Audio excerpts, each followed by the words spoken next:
2024-এর আন্দোলনের রাজাকার কারা? ওই অর্থে না, যে অর্থ বলে ফেলেছিল যে আমি কি কাকে চাকরি দিব, রাজাকারের নাতিপুতিরকে চাকরি দিব, তখন কিন্তু শিক্ষার্থীরা ক্ষেপে গিয়ে এবং সারা ইউনিভার্সিটি ছাত্র সমাজ সব এক গিয়ে বলছে আমি কে তুমি কে, রাজাকার রাজাকার। ওইটা আপনার প্রতিবাদের ভাষা। এটা আবার আমাদের জাফর ইকবাল স্যার বুঝে নাই। সম্মান করেই বলি, যেহেতু উনি বা বয়স্ক মানুষ, জ্ঞানী মানুষ বটে, কিন্তু জ্ঞানটা অন্যভাবে ব্যবহার করছে, ছাত্র সমাজের পালস বুঝতে পারে নাই। তো কবিতার ভাষা, কাব্যের ভাষা, প্রতিবাদের ভাষা, স্লোগানের ভাষা তিনি ধরতেই পারেন নাই। তিনি বলেন কি, যে আমি তো এখানে আমি গিয়ে এত তো রাজাকার দেখবো ঢাকা বিশ্ববিদ্যালয়ে, আমি যাবোই না। পরে ছাত্ররা কইছে তোমার আসার দরকার নেই, তুমি বরং এখান থেকে নিষেধ, তোমার প্রবেশ নেই। আমি একটা ভিডিওতে আগেও বলেছিলাম যে প্রতিবাদের ভাষাগুলো বুঝতে হয়। আপনি একটা কবিতা নিশ্চয়ই পড়েছিলেন যে ভাত দে হারামজাদা নইলে মানচিত্র চিবিয়ে খাবো, রফিক আজাদের সেই বিখ্যাত কবিতা। তিনি কি মানচিত্র চিবিয়ে খেয়েছিলেন না খাবেন? এটা প্রতিবাদের ভাষা। তো তুমি কে আমি কে, রাজাকার রাজা, এটা ছিল প্রতিবাদের ভাষা। তো সেই রাজাকার না। সত্যিকার অর্থে 2024-এর এই গণ অভ্যুত্থানের এত বড় আন্দোলনের রাজাকার কারা? এই ব্যাপারে ক্ষুদ্র নাগরিক হিসেবে আমি মতামত দেওয়ার আগে, আপনারা অনেক বিজ্ঞ মানুষ আছেন, অনেক জ্ঞানী মানুষ আছেন, বুদ্ধিমান মানুষ আছেন যে ক্ষুদ্র নাগরিকের কথা শোনেন, আপনারা দয়া করে একটু কমেন্ট করবেন নাম সহ, তাহলে পুরো পৃথিবী, বাংলাদেশ মানুষ জানুক এবং আমিও একটু আপনাদের থেকে নলেজ দিই।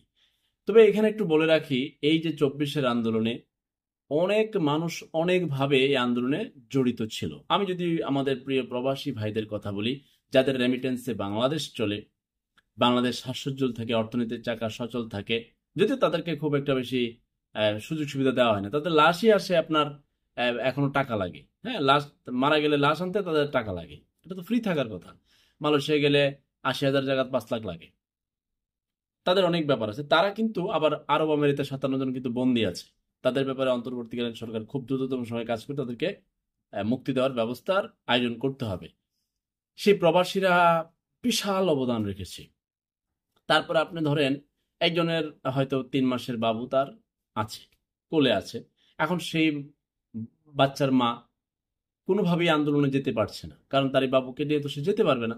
তো সে কি করছে, ঘরে বসে বসে হয়তোবা আন্দোলনের একটা ভিডিওতে শেয়ার করেছে, লাইক করেছে, কমেন্ট করেছে, একটা স্ট্যাটাস লিখেছে, একটা ছোট বার্তা ভিডিওতে দিয়েছে। সেও কিন্তু মৌন সমর্থন যে কোনো ভাবে আপনাদের সাথে আছে। কেউ হয়তো আপনার চিকিৎসক, সে হয়তো রাস্তায় এসে আপনাদের সাথে দাঁড়াতে পারে নাই, সে আহত শিক্ষার্থীদেরকে চিকিৎসা করেছে, সেও কিন্তু আন্দোলনে আছে। কেউ হয়তো একজন, অনেক মানুষকে আমরা দেখেছি, বুড়ো একজন চাচাকে দেখেছি সিঙ্গারা খাওয়াতে, অনেককে দেখেছি পানি খাওয়াতে। আমাদের মুগ্ধ তো মুগ্ধ করেছে পুরো পৃথিবীকে। এই আন্দোলনে পানি খাওয়াতে গিয়ে সেনায় বিদায় নিয়েছে, শহীদ হয়েছে। তো এরকম মুগ্ধর ক্যাটাগরিতে আরো অনেক মানুষ ছিল, পানি খাওয়াইছে, সিঙ্গারা খাওয়াইছে, অনেকভাবে অনেক সহযোগিতা, তারাও আপনাদের মৌন সমর্থনে আছে। এইরকম লিস্ট এর বাহিরে কারা? বাহিরে তারা যারা একদম নিশ্চুপ ছিল, একদম নিশ্চুপ, যাদেরকে আপনারা ইনফ্লুয়েন্সার বলেন, সোশ্যাল মিডিয়ার তারকা বলেন, মহাতারকা বলেন, তারা একদম চুপ ছিল। তাহলে সেই মানুষদের তালিকাটা এই প্রজন্মের, এরা জানবে যেরকম ভবিষ্যতে আজকে যে ছোট 3, 4, 5 বছর আছে, তারা বড় হয়ে যেন চিনতে পারে যে 24-এর আম জনতার একটা দাবির বিপরীতে কারা অবস্থান নিয়েছিল, চুপ থেকেছিল, তাদের নিজেদের ব্যবসার স্বার্থে, নিজেদের অবস্থানের স্বার্থে। সেই মানুষগুলোর নাম পরিচয় খুব বেশি জানা প্রয়োজন মানুষের, এবং ছড়িয়ে দেওয়া প্রয়োজন যে কারা এতদিন যারা তারকা ছিল, নানান ফেরিওয়ালা ছিল, তারা চুপ করে কেন বসেছিল ওই মুহূর্তে, একটি কথাও বলেনি। কারা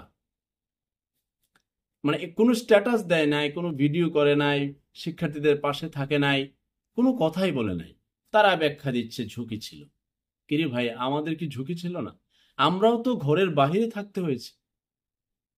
আমরা 1 তারিখ থেকে আন্দোলন শুরু হয়েছে, আমি 2 তারিখ থেকে ভিডিও নির্মাণ করা শুরু করি। মিনিমাম 100-র উপরে ভিডিও করা আছে, মাঠ পর্যায়ে গিয়েছি।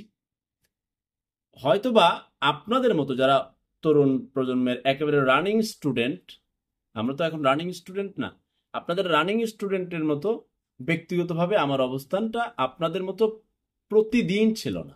এটা অনবরত স্বীকার করার বিষয়।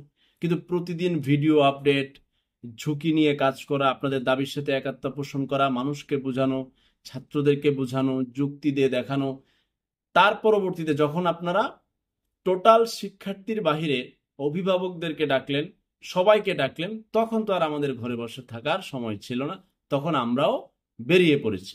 কিন্তু সেটা শেষের দিকে, কারণ প্রথম দিকে আপনাদের ছিল শিক্ষার্থীদের, তখন আপনারা আমজনতাকে ডাকেন নাই, কারণ শিক্ষার্থীদের আন্দোলনটা শিক্ষার্থীদের মধ্যে রাখতে চেয়েছিলেন।